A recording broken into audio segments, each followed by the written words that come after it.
आधा बजे आपकी खिदमत में एक बार फिर हाजिर हूँ।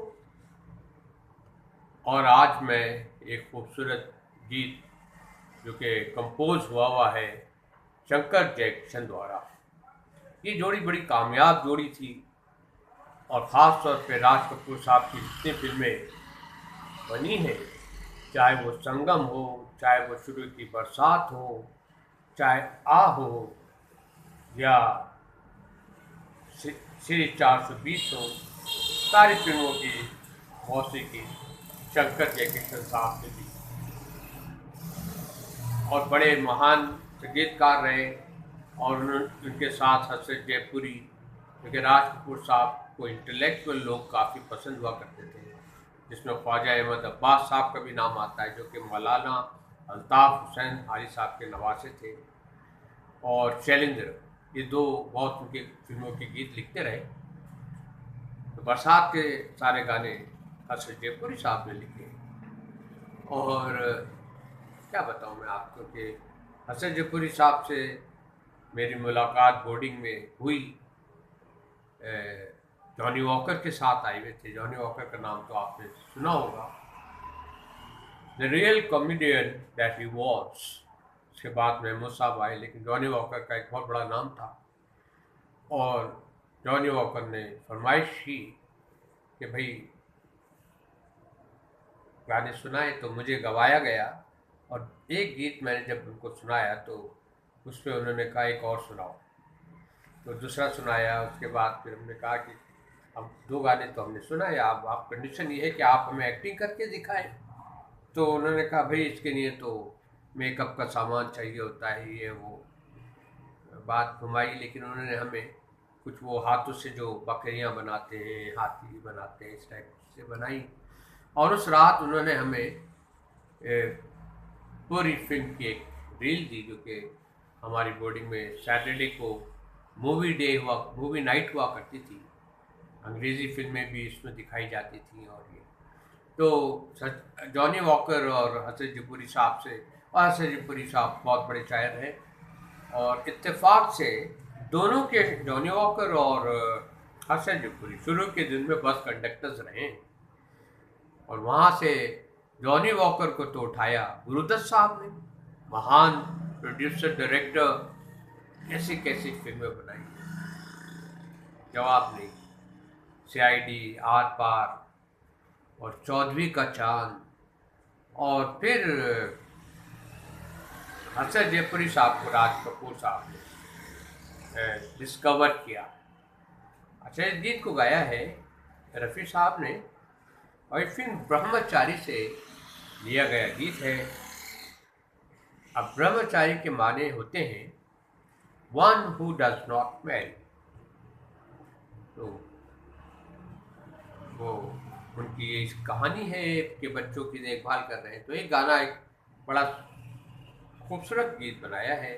इसका मूड सैड है, और गम भी तो हमारी ज़िंदगी का हिस्सा होते हैं, उनसे हम कैसे फरार हासिल कर सकते हैं। और गम के बाद जो खुशी और राहत मिलती है, उसको तो आप अल्फाजों में बता भी नहीं सकते, डिस्क्राइब भी नहीं कर सकते।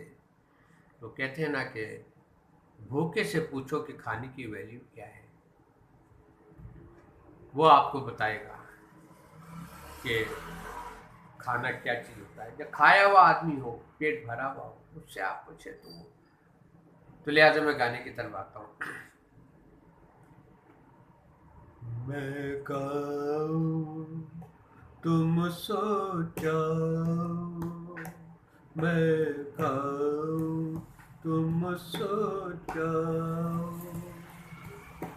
सुख सपनों में खो जाओ, मैं गाऊं तुम सो जाओ, मैं गाऊं तुम सो जाओ, सुख सपनों में खो जाओ, मैं गाऊं तुम सो जाओ। माना आज की रात है लंबी, माना दिल था भारी, माना आज की रात है लंबी, माना दिल था भारी, पर जग बदला बदलेगी, एक दिन तकदीर हमारी, उस दिन के ख्वाब सजाओ, मैं गाऊं तुम सो जाओ, सुख सपनों में खो जाओ, मैं गाऊं तुम सो जाओ, मैं गाऊं तुम सो जाओ। जी करता है जीते जी मैं यूं ही गाता जाऊं, जी करता है जीते जी मैं यूं ही गाता जाऊं, गर्दिश में थके हाथों का माथा सहलाता जाऊं, फिर एक दिन तुम दोहराओ, मैं गाऊं तुम सो जाओ, मैं गाऊं तुम सो जाओ, सुख सपनों में खो जाओ, मैं गाऊं तुम सो जाओ, मैं गाऊं तुम सो जाओ।